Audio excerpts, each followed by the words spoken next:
नाजरीन, आज 20 जून है और आज रिफ्यूजीज़ का आलमी दिन मनाया जा रहा है। रिफ्यूजीज़ के आलमी दिन के मौका पर जम्मू कश्मीर के जो पंडित हैं उनको याद रखना इसलिए ज़रूरी है कि बर्रे सग़ीर पाक व हिंद जिसको बोलते हैं पाकिस्तानी, और हम बोलते हैं कि अखंड भारत, यहाँ पे मज़हब की बुनियाद पे और नस्ल की बुनियाद पे और कौमियत की बुनियाद पे कभी जेनोसाइड नहीं हुआ था।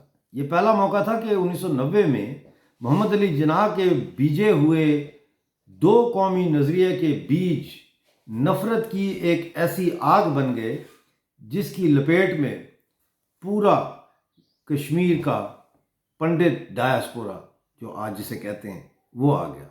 पंडित डायस्पोरा क्या है? पंडित डायस्पोरा वो लोग हैं जो उन 1600 लोगों की फहरिस्त में शामिल नहीं है जिन्हें कश्मीर में मुसलमानों ने कत्ल कर दिया।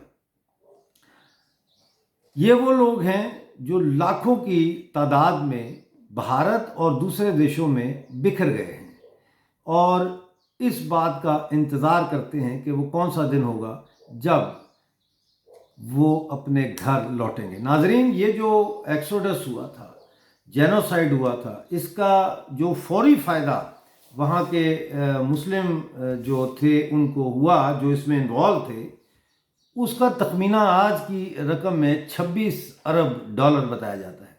यदि 26 अरब डॉलर मालियत की जायदादें, सोना, जेवरात और मवेशी जो कश्मीरी पंडितों के थे उन पर उस आतंकवाद के बाद कब्ज़ा किया गया। नाजरीन, महाजर जो है वो भी हैं जो मंगला डैम से मुतासिर हुए, जिनके गांव, जिनके घर मंगला डैम में डूब गए और वो घर से बेघर हो गए। कई ख़ानदान आज भी दूसरे शहरों में पाकिस्तान के और यूके के और दूसरे यूरोपियन ममालिक में आकर बसे हैं और वो आज तक वापस इसलिए नहीं गए कि उनके पास जाने के लिए वहाँ कोई घर नहीं है। नाजरीन, ये तो बातें खैर होती रहेंगी। इस वक्त जो ब्रेकिंग न्यूज़ चल रही है इंडियन टीवी चैनल्स पे, वो 24 तारीख को नरेंद्र मोदी जी की सरकार ने जो कश्मीरी लीडरों को दावत दी है कि वो आकर उनसे बातचीत करें, उसकी बड़ी चर्चा है और हर न्यूज़ चैनल तकरीबन ये दावा कर रहा है कि उन्होंने ये ब्रेक किया न्यूज़ कि स्टेटहुड की बहाली के ऊपर बातचीत के लिए बुलाया गया है। ज़ाहिर है, स्टेटहुड की बहाली हो या यूनियन टेरिटरी को एज इट इज़ स्टेटस को कायम रखते हुए आगे चलाना हो, बात है डेवलपमेंट की। और डेवलपमेंट जो है, जब हम डेमोक्रेटिक प्रोसेस की बात करते हैं तो उसमें डेवलपमेंट का जो नेक्स्ट स्टेज है पॉलिटिकल डेवलपमेंट का, वो जम्मू कश्मीर के इलेक्शन है। जम्मू कश्मीर के इलेक्शन जो है वो भी ज़ेरे गौर आएंगे इस मीटिंग में जो 24 तारीख को हो रही है। इस हवाले से दो चीज़ें हैं। एक तो ये कि इस बात का ख्याल रखना चाहिए कि ये जो गुपकार गैंग के लोग हैं जो उस मीटिंग में जा रहे हैं, ये बदलने वाले लोग नहीं हैं। लिहाजा बड़ी ये जैसे कहते हैं ना कि एक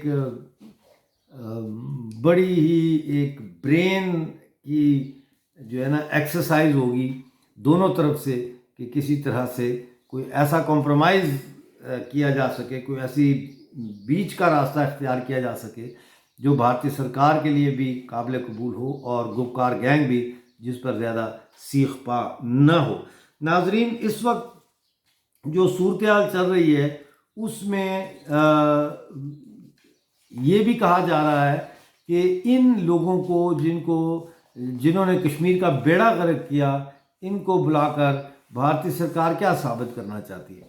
मेरा अपना ज़ाती ख्याल ये है कि भारतीय सरकार ने इन लोगों को बुलाकर बहुत अच्छा फैसला किया, इसलिए कि भारतीय सरकार किसी की दुश्मन नहीं है। भारतीय सरकार ये चाहती है कि इनको किसी न किसी तरह से भारत के जो पॉलिटिकल प्रोसेस है, डेमोक्रेटिक प्रोसेस है, उसका हिस्सा बनाया जाए। अगर गुपकार ग्रुप में शामिल तमाम सियासी पार्टियां भारत का पॉलिटिकल प्रोसेस का हिस्सा बनना चाहती हैं तो यकीनन वो मोदी सरकार की जानिब से اس موقع کو ہاتھ سے جانے نہیں دیں گی۔ چلتے ہیں اب ہم ذرا سندھ کی طرف۔ ناظرین، سندھ میں آپ کو پتہ ہے کہ بحریہ ٹاؤن کے بڑا ہنگامہ ہوا اور اس کو بڑا کرش کیا گیا۔ اس کے نتیجے میں سندھو دیش کی تحریک آزادی جو ہے اس میں بڑی تیزی آئی اور جگہ جگہ سندھ میں مظاہرے ہوئے، اور جی ایم سید کے جو گرینڈ سن ہیں ان کو بھی اریسٹ کیا گیا تھا، لیکن ان کو آج چھوڑ دیا ہے۔ تو یہ بہت آگ پھیل گئی۔ اس دوران 3 دن پہلے پنجاب کے شہر لاہور میں ایک مظاہرہ کیا گیا، اور اس مظاہرے کا اہتمام حقوق خلق موومنٹ نامی ایک تنظیم نے کیا۔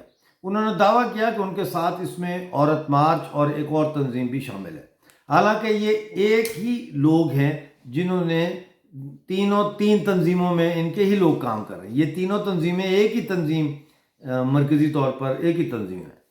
انہوں نے وہاں پر جو مظاہرہ کیا اس میں انہوں نے یہ نعرہ دیا کہ بحریہ نہیں سندھ بچاؤ۔ دیکھیے یہ تصویر۔ ناظرین، بحریہ نہیں سندھ بچاؤ، یہ نیریٹو جو ہے یہ بالکل غلط نیریٹو ہے۔ یہ سندھو دیش کی تحریک آزادی کو سیبوٹاج کرنے کا نیریٹو ہے، اس لیے کہ پاکستان کی جو آرمی ہے وہ بھی یہی کہتی ہے کہ ہم فلاں جگہ پہ ملٹری آپریشن کر رہے ہیں سندھ کو بچانے کے لیے، فلاں جگہ پہ آپریشن کر رہے ہیں بلوچستان کو بچانے کے لیے۔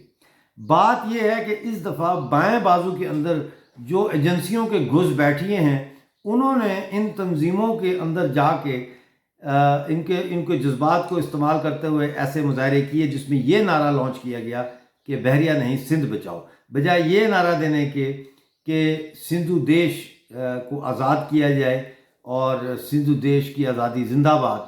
انہوں نے یہ نعرہ وہاں پہ دیا ہے کہ سندھ بچاؤ۔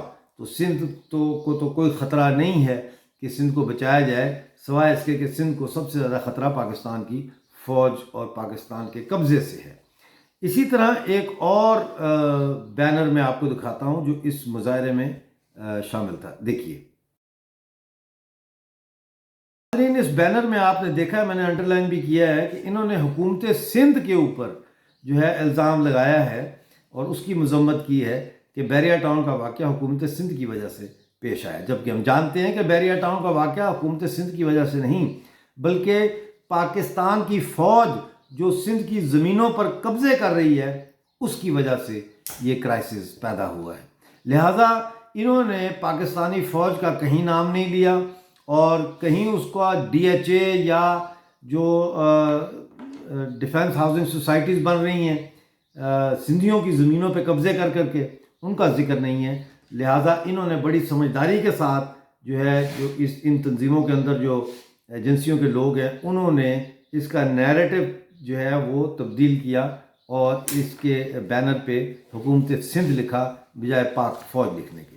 ناظرین، آج کا پروگرام دیکھنے کا بہت شکریہ۔ یہ ہمارا 206 ایپیسوڈ تھا دا ہاٹ ایشو کا۔